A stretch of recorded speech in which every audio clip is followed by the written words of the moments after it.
에베소 1장 10절입니다. 하나님 말씀입니다.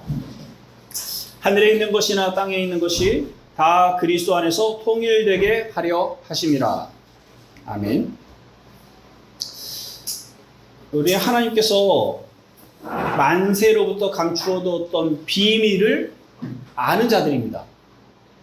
감추었던 비밀, 그것은 복음에 담겨져서 우리에게 전달됐습니다. 오직 은혜, 사람들에게 자격을 요구하는 것이 아니라 어떤 자격이 있는 자가 그것을 받는 것이 아닌 오직 은혜로, 오직 믿음으로 모든 이방인도 구원에 이르게 된다는 이 복음의 말씀이 드러났고, 또 우리가 그것을 알고 믿어 구원에 이르게 되었습니다.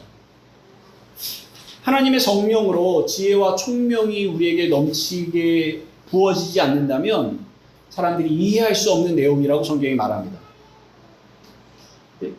우리 중에 아직도 그것이 무엇인지 알지 못하는 사람들도 있으리라고 봅니다만, 그러나 대부분은 이 복음의 비밀을 알도록 지혜와 총명을 주셨습니다. 그래서 우리가 이 복음을 듣고 믿음에 이르게 된 거죠. 바울은 우리가 이 비밀이 알게 된 것이, 비밀이 우리에게 알려진 것이 때가 찼기 때문이라 그렇게 말을 했습니다. 그리스도가 오신 바로 그때가 구약의 선지자들이 예언했던 그 날입니다. 기다리던 때입니다. 그리고 때가 찼습니다. 그리고 드디어 비밀이 계시가 된 거예요. 그리고 그 시간 이후의 시간대를 우리가 살아가고 있는데, 우리 때가 찬 그 시대를 살아가고 있어요.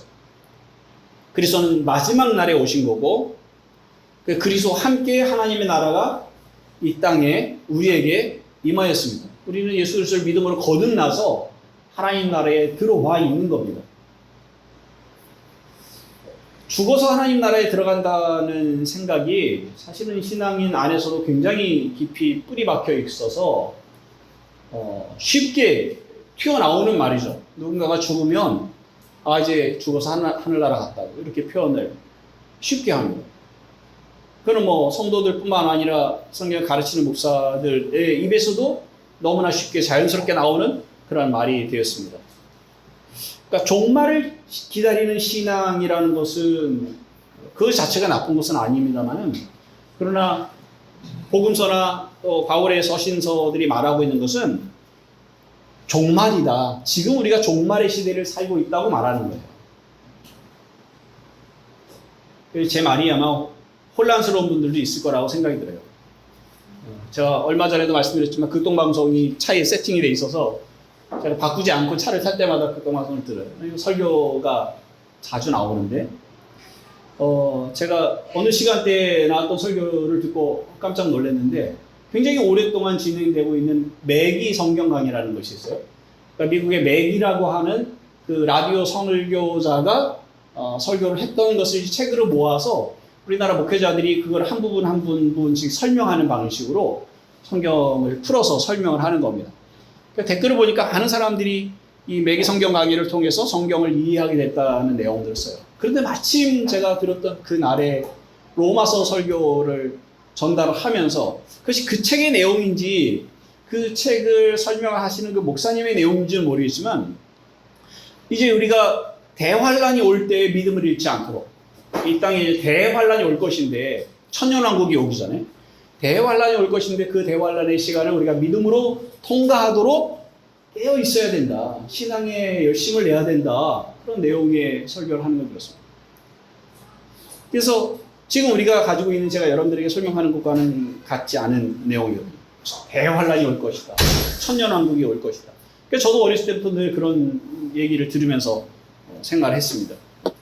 그런데 이 대환란이나 천년왕국에 대한 어떤 명시가 성경에 있는 것이 아니라, 물론 이것들이 성경의 어느 것을 근거로 말하고 있는 것이기는 하지만, 그러나 그 대환란이라는 것이 지금 우리가 이미 살아가고 있는 이 시대에 대한 얘기들이고, 그리고 신자들이 이 세상에서 하나님 나라에 속해 있으면서 갈등하는 이 세상을 어떻게 살아갈 것인지에 대해서 깨어 있으라고 말씀하는 부분들이고, 물론 마지막 때에 그리스도가 오시기 전에 어떤 특별한 일들이 있을 수 있으나 그러나 그 날만을 기다리고 준비하고 살아가는 것은 아니거든요. 그리고 어느 시기가 끝나면 그 다음부터 천년왕국이 이제 시작되는 그런 것이 아니라 이미 그리스도와 함께 하나님의 나라에 이 땅에 임했다라고 하는 것이 성경이 더 정확하게 가르치는 일이라고 또 저는 그렇게 배웠고 또 그렇게 성경학자들이 말을 합니다. 물론 다른 이제 그동안 얘기해왔던 천년왕국설을 주장을 한 사람들도 여전히 있습니다만은, 그럼 우리가 장로교에 속해 있잖아요. 장로교는 다른 말로 개혁주의라고 얘기를 하는데, 개혁주의가 오랫동안 성경을 통해서 가르치고 있는 내용은 그러한 천년왕국은 없다. 그렇게 오는 천년왕국은 없다. 그래서 무천년주의라고 해요. 무천년. 천년왕국은 없어. 근데 천년왕국이 그런 식으로 있는 게 아니라 이미 그리스도가 이 땅에 임하실 때 하나님의 나라가 우리에게 임했다 하는 것이 개혁주의가 가지고 있는 전통적인 가르침입니다. 그것이 가장 성경적이라고 이야기를 합니다. 그럼 일반적으로 우리가 천년왕국이 올 것이다라고 하는 생각은 이미 구약 성경이 쓰여질 때에 유대인들이 가지고 있었던 그런 사상이 성경에 도입이 돼서 성경을 보는데 그와 같은 시각으로 보니까 거기에 근거가 될 만한 성경 구절들이 등장을 하는 거예요. 그래서 이러한 성경 구절들이 이 천년왕국의 근거가 된다라고 제시를 하는 식으로 천년왕국이 만들어졌고, 그래서 지금까지 이렇게 가르쳐지고 있는 그런 상황입니다. 그러나 여러분들이 장로교회 안에서 속해 있고, 그리고 또 저를 통해 하나님의 말씀을 듣고 배우는 중에 있으시니까 이것이 옳겠거니 생각을 하고 이해를 하시면 됩니다. 이것이 훨씬 더 우리 신앙생활에 유익합니다. 물론 이제 많은 고난의 시기, 예를 들어 일제강점기를 지나는 성도들에게 하나님 나라가 여기 있어라고 하는 말들이 굉장히 설득하기 어려운 것이었을 거예요. 그러나 로마 시대에 로마의 압제하에 살아가고 있던 사람들에게도 동일한 문제거든요. 로마의 압제로부터 벗어나지 않은 사람들에게 그리스도가 오셔서 하나님의 나라가 가까이 왔어라고 말하는 거 그들이 이해되지 않는 상황이었죠. 그래서 그들이 늘 가지고 있는 질문이 뭐였냐면, 언제 하나님 나라가 옵니까? 이거였어요. 왜냐면 그리스도가 오시면 정치적인 변혁이 일어날 거라고 생각했습니다. 로마로부터 이스라엘이 벗어날 것이고 이스라엘이 중심이 된 세계 재편이, 세계의 정치가 재편될 거라는 그 기대를 가지고 있었는데, 그리스도가 오셔서 하시는 일이 가난한 사람들을 데리고 다니시면서 빵을 먹이시는 그 다음에는요, 이분이 임금이 되셔야 된다고 생각했는데 임금으로 그분을 추대하려고 하니까 예수님이 피해 가시는 일들, 그들을 이들이 겪었던 거거든요. 그러니까 제자들조차도 혹은 세례 요한조차도 우리가 당신을 그리스도라고 믿어야 합니까? 아니면 또 다른 어떤 정치적인 메시아를 기다려야 합니까? 라는 질문을 예수님께 할 수밖에 없었던 거예요. 그러니까 당시의 사람들도 동일한 문제를 가지고 있었던 겁니다. 그러니 지금 우리가 이 시대를 살아가면서 그때보다 훨씬 더 경제적으로 부흥했고 안정된 삶을 살아가고 있음에도 불구하고 하나님 나라가 여기 있어 라고 하는 말들이 이해되지 않는 거죠. 그러나 예수님께서 하나님 나라는 여기 있다 저기 있다 하는 것이 아니라 너희 안에 있다 하신 말씀처럼 이미 하나님은 우리 가운데 찾아왔습니다. 이미 우리 가운데 하나님 나라가 들어왔습니다. 오늘 10절 말씀을 읽는데 10절 속에서 우리가 또 답을 찾아가려고 합니다. 10절은 우리를 구속하신 궁극적인 목적이 무엇인지를 설명을 하고 있어요. 하늘에 있는 것이나 땅에 있는 모든 것이 그리스도 안에서 통일되게 하려는 것이 그리스도의 오신 목적이다. 그렇게 말하고 있는 거예요. 그러니까 궁극적인 목적이에요. 하늘에 있는 것이나 땅에 있는 것이 다 통일된다. 통일된다는 말은 숫자를 더해서 총합을 낸다, 이런 단어의 의미가 있습니다. 하늘에 있는 것, 땅에 있는 것들을 모두 모아가지고 총합을 시킨다는 것인데 그 의미가 좀 이해가 잘 안 되죠. 그러니까 그 모든 질서가 그리스도 아래서 한 방향으로 맞춰진다는 겁니다. 말 그대로 통일입니다. 그 어떤 자기 생각, 자기 존재의 목적들을 따로따로 가지고 있는 것이 아니라 모든 것들이 존재의 목적이 그리스도를 위하여 그리스도의 영광을 드러내며 하나님의 영광을 나타내는 방식으로 재편되는 것이에요. 근데 여기 빠져 있는 것이 있는데 다시라고 하는 의미가 그 통일이라는 단어 안에 들어 있습니다. 재통일인 거예요. 그러니까 이전에 하나님이 세상을 창조하셨을 때 죄가 세상에 들어오지 않았을 때는 하늘에 있는 것이나 땅에 있는 그 모든 것들이 하나님의 통치 아래, 그분의 뜻 아래 있었던 거죠.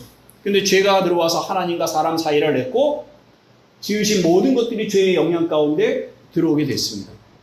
그리고 이것들을 재통일시키는 것이 그리스도가 오신 이유입니다. 하늘에 있는 것은 뭘까요? 하늘에 있는 것이나 우리가 뭐 하늘에 뭐가 있는지 잘 모르겠어요. 근데 하늘에 있는 것은 하나님과 어떤 뭐 이것이 공간을 초월한 이야기라 할지라도 하나님과 어떤 천사들 말고는 우리가 하늘에 대해서 아는 것이 없어요.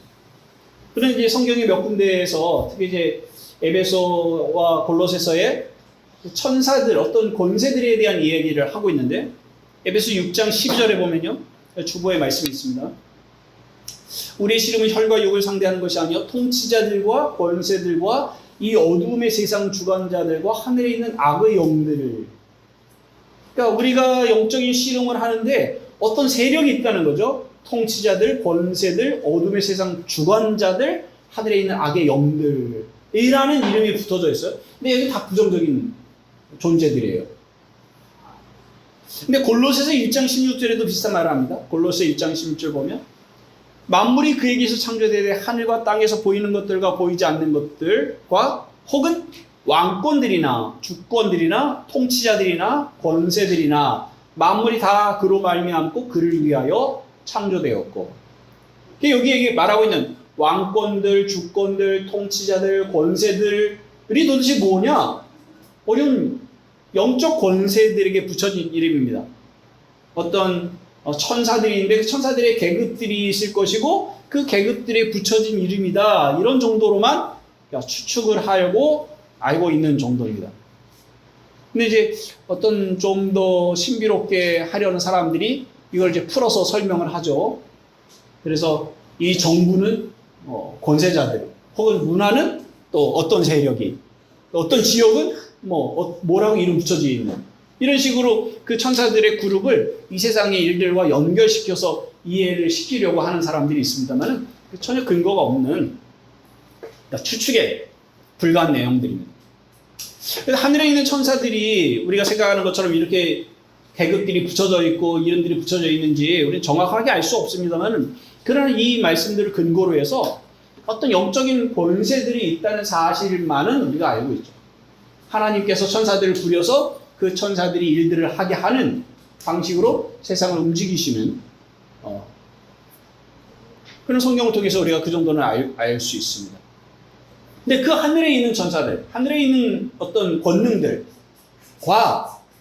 땅에 있는 것들, 땅에 있는 것들은 사람들, 그리고 동물들, 모든 피조물들, 그것들이 그리스도 안에서 하나로 통일되고 그의 다스리심을 받게 된다. 그렇게 말하고 있습니다. 그래서 이것이 어떤 것인지 성경의 예를 찾을 수가 있습니다. 하늘과 땅이 통일되는 예가 어떤 것인가. 완벽한 예를 찾기는 좀 쉽지 않은데 부분 나타나는 것들이 있어요. 시편 8편을 보십시오. 시편 8편.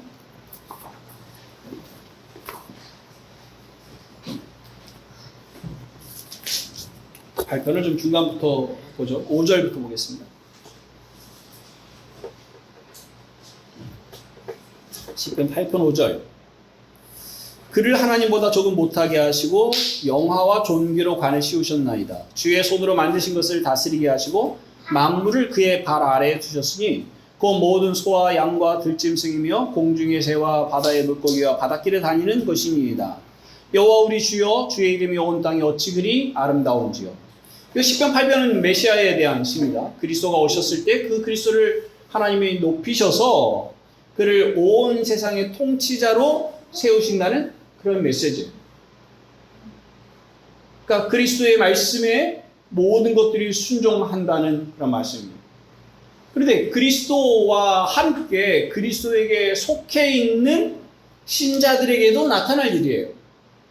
창세기 1장 28절에 하나님이 사람들을 지으시고 명령하실 때 생육하고 번성하여 땅에 충만하라, 땅을 정복하라, 모든 생물을 다스리라 이렇게 말씀하십니다. 근데 그것이 우리에게 일어나지 않았거든요. 근데 그 성취가 이 시편 8편에서 보여주고 있는 거예요. 먼저는 그리스도에게 나타난, 그리스도에게 성취되는 일이지만 또한 그리스도 안에 있는 그리스도와 함께 왕노릇하는 신자들에게 나타나는 일이에요. 창세기 1장 18절에 하나님이 선언하신 그 명령이 그대로 이루어지는 거죠. 비슷한 내용이 이제 이사야 11장에도 있는데요. 이사야 11장 찾아보십시다.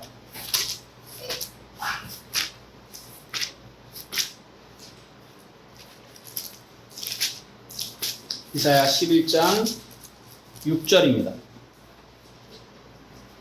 이사야 11장 6절 6절부터 9절까지인데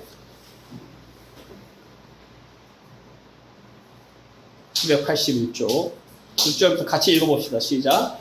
그때 이리가 어린 양과 함께 살며 표범이 어린 염소와 함께 누우며 송아지와 어린 사자와 살찐 짐승이 함께 있어 어린 아이에게 끌리며 암소와 곰이 함께 먹으며 그것들의 새끼가 함께 엎드리며 사자가 소처럼 풀을 먹을 것이며 젖먹는 아이가 독사의 굴에서 구멍에서 장난하며 젖된 어린아이가 독사의 굴에 손을 넣을 것이라. 내 거룩한 산 모든 곳에서 해됨도 없고 상함도 없을 것이니 이는 물이 바다를 덮음같이 여호와를 아는 지식이 세상에 충만할 것임이니라. 자, 이게 언제 일어날 일로 우리가 듣고 압니까? 아, 하나님 나라 천국에 가면 이런 일들이 일어날 거야 라고 생각을 하죠. 그러니까 이것도 창세기 1장 28절에 그런 성취고 또한 하나님이 하늘과 땅의 모든 것들이 그리스도 안에서 통일되게 한 모습이 담겨져 있습니다. 땅의 모든 것들이 갈등과 싸움과 경쟁과 양육강식의 그런 사회가 아니라 모든 것이 평화롭고 함께 살아가는 그런 모습을 보여주고 있는 거죠. 실제로 동물들이 이러하다면 사람들의 삶도 이와 같다고 묘사되고 있는 거예요. 이 일이 우리가 죽어서 천국 가서 일어날 일로 우리는 계속 이 본문을 생각을 하고 있어요. 그런데 과연 이 본문이 그걸 말하고 있는 걸까? 10절을 보세요. 10절. 그날에 이새의 뿌리에서 한 싹이 나서 만민의 기치로 설 것이요 열방이 그에게로 돌아오리니 그가 거한 곳이 영화로우리라. 그날에 이렇게 말합니다. 그날. 우리가 6절부터 읽었는데 6절에 그때에 이렇게 돼 있어요. 그때에 그날이 같은 때를 말하고 있는 거예요. 그때에 그날에 이 일이 이루어진다고요. 언제일까요? 자, 이 11장 10절을 로마서에서 인용을 합니다. 로마서 15장을 보세요. 로마서 15장 12절. 주보에 있죠? 로마서 15장 12절.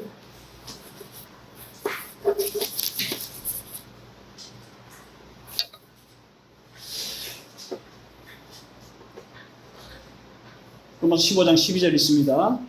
또 이사야가 이르되 이새의 뿌리 곧 열방을 다스리기 위하여 일어나시는 이가 있으리니 열방이 그에게 소망을 두리라 하였느니라. 완벽하게 똑같진 않습니다.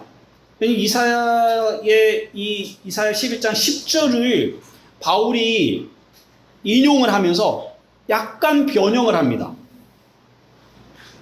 그래서 이사야에서는 열방이 그에게 돌아오리니 그렇게 되는데 여기서 열방이 그에게 소망을 두리라. 바울이 이런 식으로 변형을 했어요. 그런데 이 바울이 인용한 것이 이사야 11장 10절이라는 것은 분명합니다.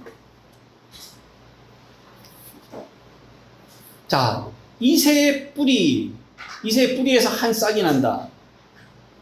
이새는 다윗 왕의 아버지를 말하고 있는 거예요. 다윗 왕 아버지가 이새의 아들이 다윗이에요. 이 이새 뿌리라고 하는 것은 다윗 왕의 후손들 중에서를 말하는 거예요. 그러니까 그리스도를 다윗 왕의 혈통을 따라오는 그리스도를 말하는 겁니다. 그리스도가 오실 때 열방이 그에게 소망을 두고 그에게 돌아오게 된다. 이런 말씀이에요. 이런 일이 언제 일어나는 거예요? 이 일이 언제 일어났어요? 그리스도가 오셨을 때. 그래서 지금 11장 6절에 그때에 이리가 어린 양과 함께 살며 그때, 그리고 10절에 그날에 이새의 뿔에서 한 싹이 나서 같은 때예요. 그래서 로마서 15장에 바울이 이 성경을 인용을 하는 것은 그리스도가 오셔서 복음을 전하라고 하나님의 나라의 복음을 전해서 사람들이 회개하여 돌아오는 지금 이 일이 그때를 성취한 것이라고 말하고 있는 겁니다. 지금 예수를 믿고 살아가는 이 시기가 이리가 어린 양과 함께 살고 표범이 어린 염소와 함께 눕고 송아지가 어린 사자와 함께 어린아이의 손에 이끌려 풀을 뜯어먹는 시기라고 표현을 한 거예요. 실제로 그런 동물들이 사는 세상을 말하고 있는 것이 아니라 이 동물들을 통해서 비유적으로 하나님의 통치가 일어난 시대가 어떠한지를 말하고 있는 겁니다. 그래서 지금 거꾸로 갖고 있습니다만 이사야 11장을 다시 보세요. 이사야 11장 1절부터 5절까지. 이사야 11장 1절부터 있습니다. 이새의 줄기에서 한 싹이 나며 그 뿌리에서 한 가지가 나서 결실할 것이요.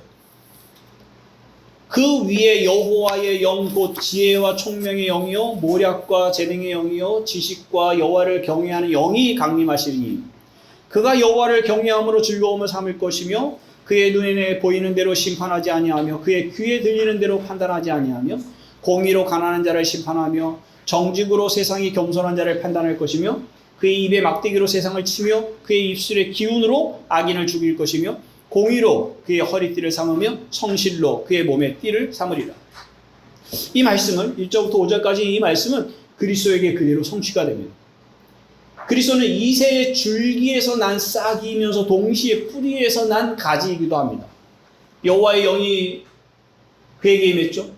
복음서에는 그리스도를 얘기할 때 성령이 충만하게 그에게 부어졌다고 표현을 합니다. 그리고 그리스도는 여호와를 경외함을 그의 즐거움으로 삼았어요.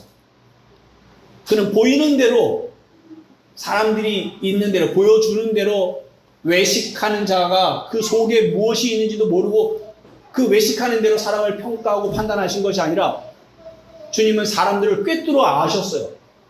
사람들의 사정을 말씀하지 않았음에도 불구하고 그리스도는 그들에게 어떤 죄가 있는지를 아셨고 어떤 형편으로 그리스도께로 나왔는지를 아셨고 어떤 외식을 하는지를 아시고 판단하셨던 분이시죠. 그리고 그분은 말씀으로 세상을 통치하십니다. 근데 그리스도께서 말씀으로 세상을 통치하셨던 그때뿐만 아니라 그의 말씀은 사도들에게 그리고 그의 제자들에게 전하여져서 지금도 하나님의 말씀이 사람들을 다스립니다. 우리는 그 말씀의 통치를 받습니다. 그 말씀으로 인해서 무엇이 악인지 무엇이 의인지를 결정을 합니다. 그 말씀이 우리가 살아가는 삶의 가장 중요한 기준이 되고 있죠. 그래서 지금 이사야 11장의 이 말씀들이 지금 우리에게 그대로 이루어졌다고 말씀드립니다. 그리스도께서 오셨을 때에 이미 그리스도에게서 성취되기 시작을 했고 지금도 우리는 그 나라 안에 들어와 살고 있습니다. 근데 좀 더 구체적으로 마태복음 16장에 교회에 어떻게 이 말씀이 하늘과 땅의 모든 것들이 그리스도 안에서 통일된 내용이 교회에 어떻게 나타나는지를 보면 마태복음 16장입니다.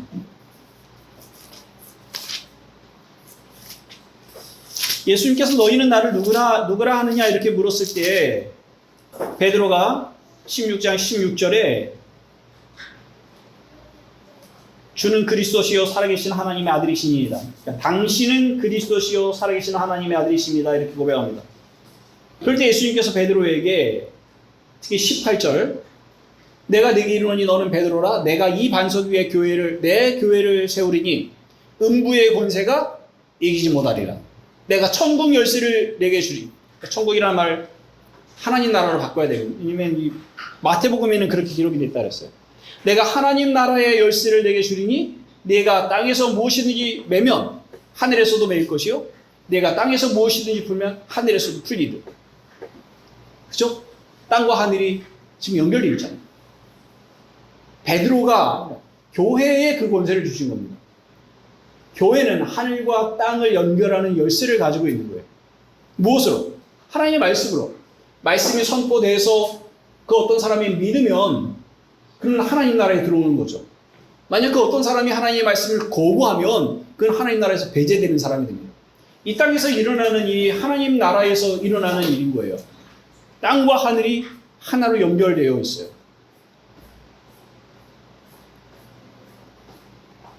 교회는 하늘과 땅을 통일시켜 그리스도의 통치 아래 두는 그런 역할을 하고 있는 겁니다. 근데 교회가 그렇다면 그 속에 들어가 있는 우리도 그걸 누리고 살아가는 겁니다. 신자 한 사람 한 사람은 이미 하늘과 땅이 그 안에 통일되기 시작한 사람들이에요. 에베소 2장 6절에 또 함께 일으키사 그리스도 예수 안에서 함께 하늘에 앉히시니 이런 말씀이에요. 신자의 현재 위치를 말하고 있는 거예요.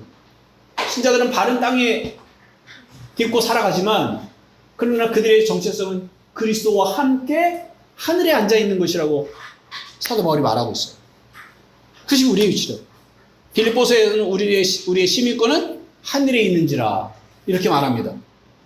그러니까 우리는 땅과 하늘에 동시에 존재하고 있는 사람이죠. 땅의 시민권도 가지고 있으나 그러나 또한 한편 하늘의 시민권도 가지고 살아가는 겁니다. 히브리서 12장 말씀을 보면요. 히브리서 12장 22절에서 24절 말씀에 그러나 너희가 이룬 곳은 도달한 곳은 우리가 간 곳은 이런 의미예요. 주보에 있죠. 너희가 이룬 곳은 시온산과 살아계신 하나님의 도성인 하늘의 예루살렘과 천만 천사와 하늘에 기록된 장자들의 모임과 교회와 만민의 심판자이신 하나님과 및 온전하게 된 의인들의 영들과 새 언약의 중보자이신 예수와 및 아벨의 피보다 더 나은 것을 말하는 뿌린 피니라. 우리가 도달한 곳, 우리는 하늘의 예루살렘에 이미 도달해 있습니다. 우리는 천만 천사들에게 도달해 있어요. 우리 그들과 하나가 되어 있는 거예요. 하늘에 기록된 장자들의 모임, 그리스도를 믿어 하늘에 속한 모든 사람들에게 우리는 속해 있는 겁니다. 우리 하나님과 예수 그리스도에게 도달해 있어요. 이것이 신자의 현재 위치예요. 이 신자의 정체성입니다. 우리가 살아가는 삶의 백그라운드예요. 배경이에요.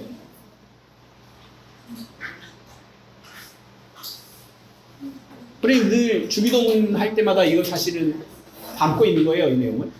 뜻이 하늘에서 이루어진 것과 같이 땅에서도 이루어집니다.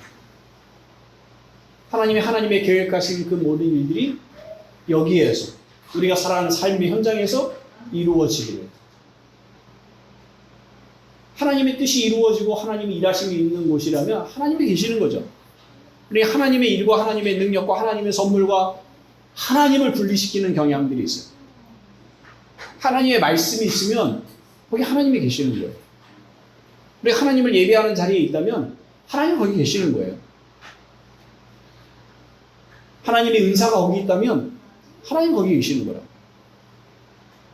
우리 이거를 자꾸 분리시키는 세상 속에 살아가고 있어요.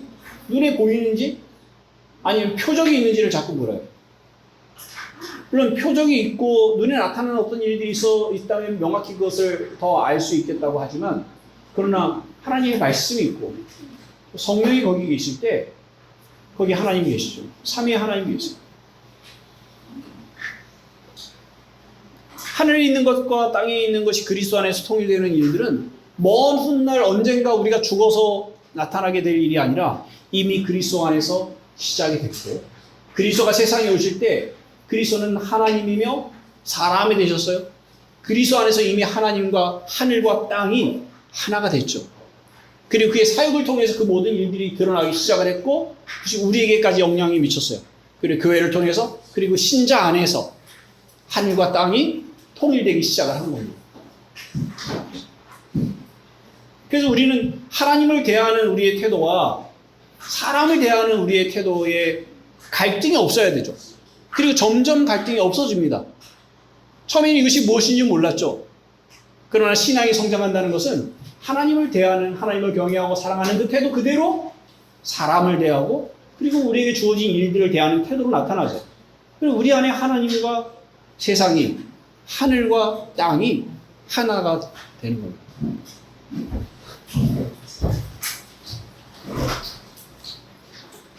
이것이 신자의 삶이고 신자의 정체성입니다.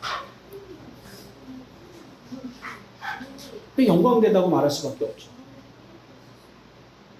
베드로가 말하고 있는 것처럼 우리는 질그릇 같은 존재라고 말하고 있는데, 깨지기 쉬운, 투박한, 가치를 얘기하기 어려운 그런 존재.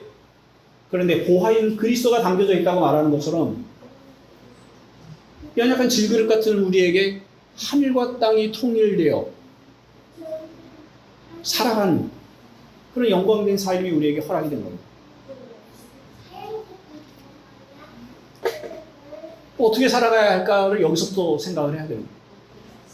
내가 누군지가 분명해진다면 그럼 나는 어떻게 살아가야, 신자는 어떻게 살아가야 할까? 세상의 삶이 우리가 원하는 방식대로 되지 않는다고 해서, 우리가 기도한 대로 일들이 진행되지 않는다고 해서 뭔가 잘못됐어, 내가 벌 받는 것 같아, 하나님이 나의 기도를 들어주지 않으셔, 나는 하나님께 2류, 3류 인간이야, 혹은 그런 자녀야, 이렇게 생각할 수 없는 겁니다. 하나님의 뜻이 우리에게 이루어지고 있습니다. 하나님의 뜻이 우리에게 이루어졌습니다. 그리스도 안에서, 그리스도와 함께. 그래서 로마서 8장 28절에 말하고 있는 것처럼 그의 사랑을 입은 자들, 그의 부르심을 입은 자들이 모든 것이 합력하여 선을 이룬다는 말씀이 우리에게 사실로 와질 수 있는 거예요. 지금 형편이 어떠하든지, 우리가 기도하는 대로 일들이 되든지 그렇지 않든지, 하나님께서 우리를 부르신 그 목적대로 우리를 그리스도를 닮게 하시려는 그 하나님의 계획이, 우리를 하나님의 자녀 삼아서 거룩하게 하시는 하나님의 일들이 결코 실패하지 않는 삶으로 나타날 것이라고. 그런데 그 과정이, 우리가 여기서 운동하는 도장들이 다 다르잖아요. 도장이라고 표현할, 헬스장이 다 다르고. 각자가 다 훈련하는 방식이 다른 것처럼 하나님 우리를 그리스도를 닮게 하시는 방식에 훈련하는 그 코스가 다른 거예요. 고난의 양식이 다르고, 주시는 복이 다르고. 그러나 그 모든 일들이, 그 모든 고난이, 그 모든 시련이, 모든 기도의 응답과 응답되지 않는 일들이 다 이 하나님의 계획이 이루어지는 방식으로 나타나게 될 것이라고요. 그것이 우리의 삶입니다. 결코 실패란 없습니다. 하나님을 믿는다는 건, 우리 하나님 믿고 있잖아요. 그걸 믿는 거예요. 하나님의 전능하심을 믿는 거고, 하나님의 지혜를 믿는 거고, 하나님이 그 기뻐하신 뜻대로 나를 이끌어 가신다는 걸 믿는 거예요. 지금 그것이 내게 다 순응되지 않는다 할지라도, 다 항복할 마음들이 일어나지 않는다 할지라도 하나님 그러실 것이야 라고 하나님께 맡기는 겁니다. 이게 신앙이에요. 예수님께서 사람들에게 하나님을 믿으라, 그것이 하나님을 위해서 우리가 할 수 있는 일이라고 말씀하십니다. 이미 우리가 하나님을 믿고 있다고 하지만 하나님을 믿으십시다. 하나님이 어떤 분이신지를 믿으십시오. 하나님이 어떠한 은혜와 사랑으로 우리를 부르셨는지를 믿으십시오. 하나님을 믿으십시오.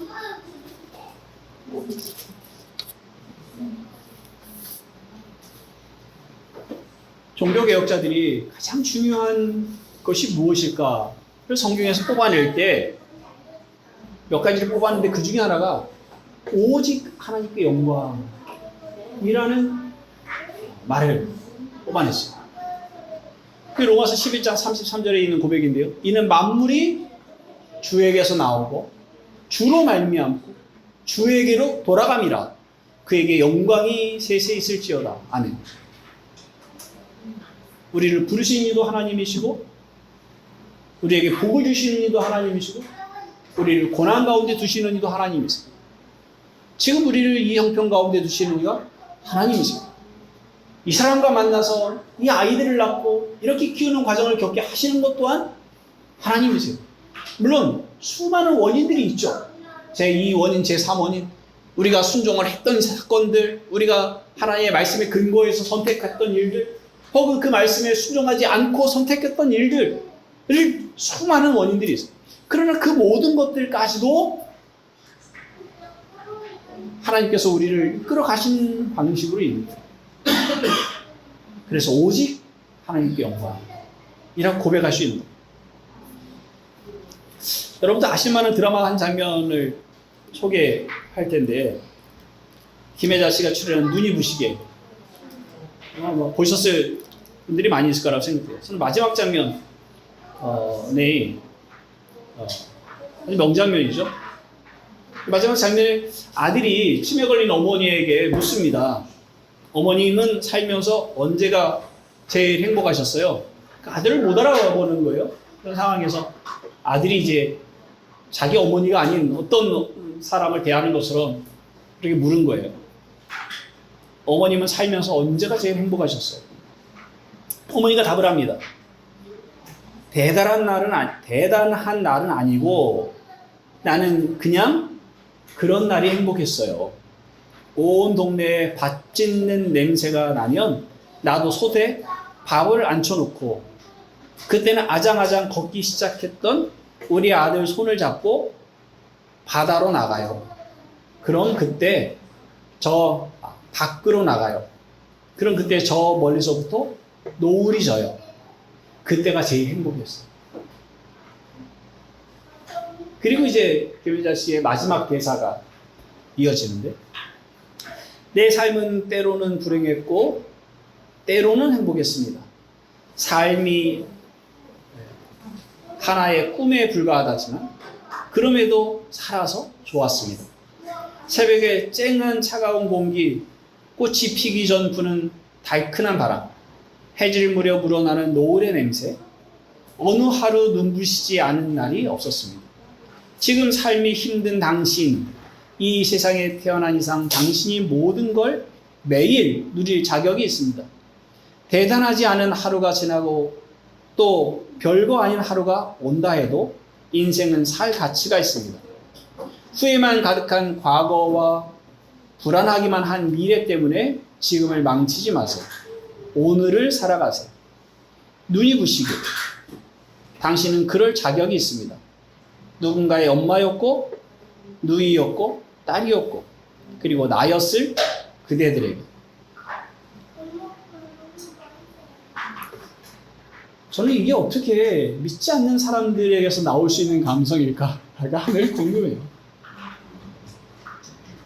삶에 대한 이러한 예찬이 하나님을 알지 못하는 사람들은 도대체 어떤 감성으로 받아들일까? 하나님이 그 정도는 살아가게 하시는 거예요. 이 정도의 소망을 주셔서 살게 하시는 것 같아요. 그러나 어떻게 생각하면 한편 사실은 이게 진실이 아니거든요. 하나님을 알지 못하는 사람들에게 삶은 그 눈이 부신 삶이에요. 그럼에도 불구하고 하나님의 형상으로 지어진 사람으로 이 세상을 살아간다는 것이 얼마나 값진 것인지를 보여주는 아주 단편적인 사건이에요. 근데 사실 이것은 꼭 신자들에게 적합한 말입니다. 신자들의 삶은 그 삶이 이 세상에서 불행하게 여기든지 행복하게 여기든지 그들의 삶 자체가 영광되는 겁니다. 여러분의 삶, 우리의 삶이 그렇습니다. 기도합시다. 하나님, 미래에 보장된 어떤 하나님 나라를 그리면서 살아가는 것이 아니라 그리스도 안에서 지금 이미 우리가 들어와 있는 우리에게 임한 하나님의 나라를 저희가 살고 있음을 이 말씀을 통해서 거듭거듭 확인하고 있습니다. 아버지 하나님, 근데 우리가 하나님 나라를 살아간다고 하면서 우리는 그러한 감성으로 그런 기쁨과 감사와 행복감을 경험하지 못하고 매일의 삶에 지치고 힘든 싸움을 해나가면서 살아갑니다. 아버지 하나님, 우리가 이 세상에서 어쩔 수 없는 이 갈등과 씨름을 해야 한다는 것은 인정하지만, 그러나 우리가 어느 자리에 서 있는지, 얼마나 복된 하늘에 속한 복을 우리가 누리고 살아가는지, 이 질그릇 같은 우리에게 어떠한 영광의 오화가 담겨져 있는지 하나님 그것을 깊이 있게 깨달아 알게 하시고, 눈에 보이는 대로 우리가 우리의 삶을 재단하고 판단하여 낙심할 것이 아니라 하나님 우리를 보는 방식대로, 그리고 그리스도 안에 있는 우리를 생각하여 우리가 담대하게 용기 있게 세상을 살아가게 하시고, 무엇보다 우리에게 주신 그 의로움과 기쁨과 평강을 저희가 매 순간 누리면서 살아가도록 은혜를 허락하여 주옵소서.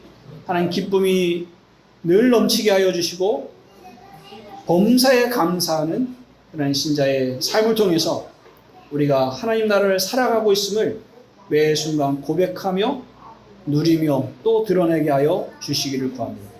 하나님, 이와 같은 생각이, 이 개념이, 또 이런 태도가 여기서가 아니라 우리의 가정에서, 또 직장에서, 또 삶의 모든 영역에서 나타나게 하여 주옵소서.